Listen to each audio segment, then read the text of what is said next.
बिस्मिल्लाहिर्रहमानिर्रहीम, अस्सलाम वालेकुम। आप देख रहे हैं राज कंसल्टेंट। मैं हूं आपका मेज़बान रुस्तम खोखर। आज हम बात करेंगे डिक्रेतो फ्लूसिडो 2023 इमिग्रेशन 2023।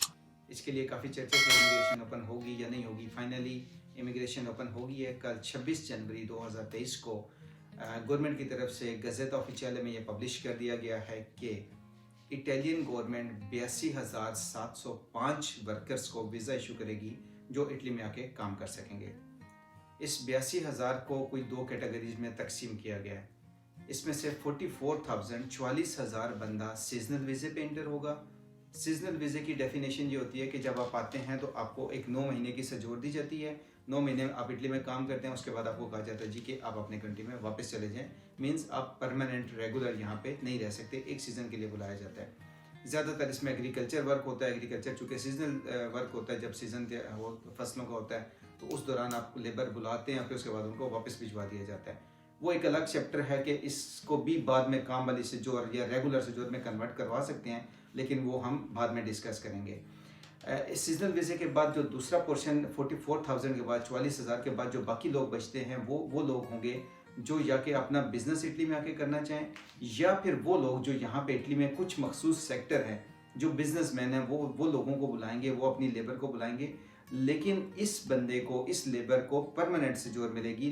मीन्स इनको जो वर्क परमिट मिलेगा वो परमानेंट होगा, मिनिमम 1 साल का होगा और वो फिर हर साल रिन्यू होता रहता है।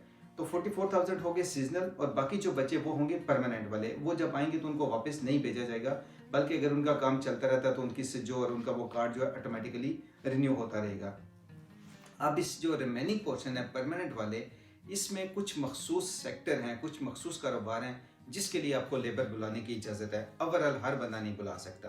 पहले कोई 3 से 4 थे, इस दफ़ा उन्होंने ऐड किए हैं। लाइक पहले ये होता था कि अगर आपका कोई होटलिंग है, अपना होटल वगैरह है, तो आप अपने लिए लेबर बुला सकते हैं दूसरे कंट्री में। और अगर फॉर एग्जांपल आप किसी को टूरिस्ट जो सर्विसेज होती हैं, टूरिज़्म को आप प्रमोट कर रहे हैं, तो उसके लिए आपको इजाज़त होती थी कि आप बुला सकते हैं। कंस्ट्रक्शन कंपनी है आपकी तो उसके लिए आप बुला सकते थे उससे पहले। और ट्रांसपोर्टेशन का अगर आपका बिजनेस है, आपकी कोई ऐसी कंपनी है जिसमें लाइक कोरियर वगैरह की कोई सर्विसेज हैं, आपकी ट्रांसपोर्टेशन की सर्विसेज आप देते हैं, तो आप बुला सकते थे। ये तकरीबन 4 वो सेक्टर हैं जो हमेशा के लिए अलाउ करते थे इनको। लेकिन इन 4 से हट के इस दफ़ा नई चीज़ ये है कि कुछ मज़ीद जो बिज़नेस हैं उनको भी इजाज़त दी गई है कि वो भी अपने लिए लेबर बुला सकें। उसमें टेली कम्युनिकेशन सर्विसेज हैं, ये जो कम्युनिकेशन से रिलेटेड जितने बिजनेस हैं वो भी अगर चाहें तो अपने लिए लेबर को दूसरे कंट्री से बुला सकते हैं। टेली कम्युनिकेशन के बाद लाइक शिपिंग वगैरह, जहाँ पे ये बैरी जहाज़ वगैरह बनते हैं, शिपिंग की जो जहाँ पे मैन्युफैक्चरिंग वगैरह होती है, अगर किसी बंदे की वो कंपनी है तो वो भी उनको बुला सकते हैं। मैकेनिकल शॉप्स एक अच्छा एडवांटेज है, लाइक वर्कशॉप्स वगैरह हैं जो मैकेनिकल एक्टिविटीज़ करते हैं लोग, उनको भी इजाज़त दी गई है कि आप भी अपने लिए अपनी लेबर को दूसरे कंट्री से बुला सकते हैं। और सबसे बढ़ के जो ज़रूरी चीज़ वो ये है कि एलिमेंटारे इसमें शामिल किया गया है। एलिमेंटारे वाला जो बिज़नेस है वो भी अपने लिए लेबर दूसरे कंट्री से बुला सकता है। अब एलिमेंटारे एक बहुत बड़ा सेक्टर है, इसमें खाने पीने की तमाम चीज़ें शामिल होती हैं। अभी उन्होंने डिफ़ाइन करना है कि एलिमेंटारे से मुराद उनकी क्या है। लाइक अगर किसी की एक छोटी सी दुकान है, किसी मोहल्ले में किराना स्टोर है, तो क्या वो भी बुला सकते हैं, या कि सिर्फ होल सेलर्स होंगे, या सिर्फ कोई लाइक कोई फ्रूट सप्लाई कर रहा है, कोई सब्जी का काम कर रहा है। तो मीन्स एलिमेंटारे में एक बहुत ज़्यादा मार्जिन है। तो इसको अभी उन्होंने क्लेरिफाई नहीं किया कि कौन कौन सी कैटेगरी होगी एलिमेंटारे में, या कितनी एक बंदे की मिनिमम इनकम होगी जो बुला सकता है। लेकिन बताने का मकसद ये है कि खाने पीने के जो कारोबार से रिलेटेड लोग हैं वो लोग भी लेबर को बहरहाल बुला सकेंगे इस दफ़ा इंशाल्लाह। इसमें ना एक टेक्निकल चीज़ उन्होंने डाल दी है। पहले ये होता था कि मेरी शॉप है तो मैं चाहता था, मैं 10 बंदों के लिए अप्लाई कर देता था जी कि मुझे 10 बंदों की ज़रूरत है। तो गवर्नमेंट, अगर मैं क्वालिफाई कर जाता हूँ तो कोटे में जगह बचती है, तो गवर्नमेंट मुझे 10 बंदों की इजाज़त दे देती थी। इस दफ़ा ऐसा नहीं होगा। जो परमानेंट वीज़े वाले लोग होंगे उनके लिए जो मालिक होगा, जो बंदे को बुलाना चाहता है दूसरे कंट्री से, उसके लिए एक शर्त रखी गई है। शर्त ये रखी गई है कि आप जिस जगह पे रहते हैं वहाँ पे एक दफ्तर होता है जिसे चेंट्रो पेलिम्पेगो कहते हैं। तो ये ऐसा दफ्तर होता है, एक ऐसा इदारा है जिसके पास अपने इलाके का पूरा रिकॉर्ड होता है कि मेरे इलाके में कितने बेरोज़गार लोग हैं। मसलन मेरे पास अगर जॉब नहीं है, बिजनेस नहीं है, मेरे पास कोई काम नहीं है, तो मैं चेंट्रो पेलिम्पेगो जाऊँगा, उनको बताऊँगा कि मैं जॉबलेस हूँ, तो मुझे या तो हेल्प करें या मुझे जॉब सर्च करके दें। तो उनके पास एक रिकॉर्ड होता है। सो गवर्नमेंट ने ये बनाई पॉलिसी कि अगर मैं चाहता हूं कि मुझे बंदों की ज़रूरत है तो मैं पहले चंद्रपाल इंपेगो से बात करूंगा, उन्हें बताऊंगा कि मुझे इतनी लेबर की ज़रूरत है। फॉर एग्जांपल मुझे ड्राइवरों की ज़रूरत है, मुझे 10 ड्राइवर्स चाहिए, तो मैं चंद्रपाल इंपेगो को बताऊंगा। चंद्रपाल इंपेगो अपना रिकॉर्ड चेक करेगी कि क्या इटली के अंदर कुछ मौजूद ऐसे ड्राइवर्स तो नहीं है जो जॉब की तलाश में हैं। अगर उस जगह पे कोई 10 बंदे, 5, 2, 4 जो अवेलेबल हैं, जो ड्राइवर सर्च कर रहे हैं काम के लिए, चंद्रपाल इंपेगो मुझे कहेगा कि नहीं, इतने ड्राइवर ऑलरेडी इटली में मौजूद हैं, इनको आप काम पे रखो, बाकी जो गुंजाइश बचेगी वो आप दूसरे मुल्क से बुलवा लो।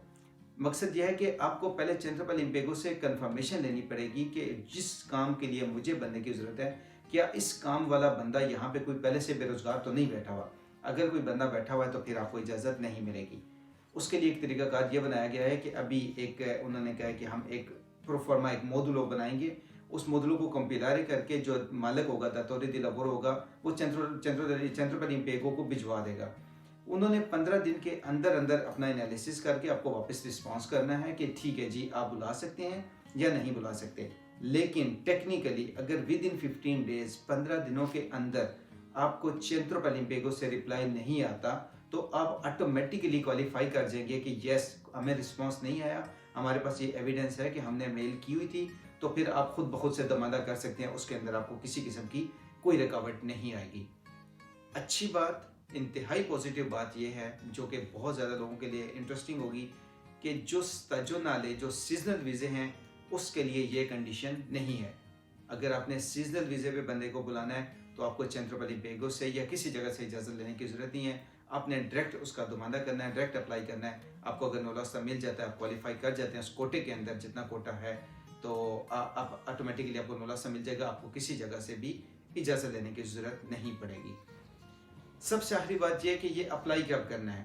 पहले ये होता था कि सीजनल वीज़े के लिए एक अलग दिन रखा जाता था और परमानेंट के लिए अलग रखा जाता था। इस दफ़ा गवर्नमेंट ने पॉलिसी चेंज करके एक ही दिन मुख्तस किया, वो है 27 मार्च। 27 मार्च से पहले पहले आपने तमाम अपने डॉक्यूमेंट्स कंप्लीट करके जो दुमानदा करने वाला जो एप्लीकेशन है उसको फिलअप कर रखना है। 27 मार्च सुबह 9 बजे एप्लीकेशन आप सबमिट करने के लिए वेबसाइट को ओपन कर दिया जाएगा। इसमें तरीका यही होता है, पहले आइए पहले पाइए, जो दुमानदे पहले जाएंगे उनको पहले कंसीडर किया जाएगा। जैसे ही ये 82,000 का कोटा पूरा होगा उसके बाद बाकी सारे दुमानदे ऑटोमेटिकली रिजेक्ट हो जाएंगे, सारी एप्लीकेशंस को कैंसिल कर दिया जाएगा। सो 27 मार्च सुबह 9 बजे तक, 9 बजे ये एप्लीकेशन लेना शुरू करेंगे, वेबसाइट ओपन हो जाएगी और कोटा पूरा होने तक 31 दिसंबर 2023 तक आपके पास टाइम होगा। अगर गवर्नमेंट के पास कोटा पूरा नहीं होता तो इजाज़त देती रहेगी कि 31 दिसंबर 2023 आखिरी दिन है, 31 दिसंबर तक आप अप्लाई कर सकते हैं। मैंने कोशिश की अपनी तरफ से इसको एक शार्ट लफ्ज़ों में इस पूरी इमिग्रेशन की पॉलिसी को एक्सप्लेन करूं। जैसे जैसे इसमें मज़ीद अपडेट्स आएंगी इंशाल्लाह आपके साथ शेयर करेंगे। अपना और अपने इर्द गिर्द वालों का ख्याल रखें। Thank you so much. अल्लाह हाफिज़।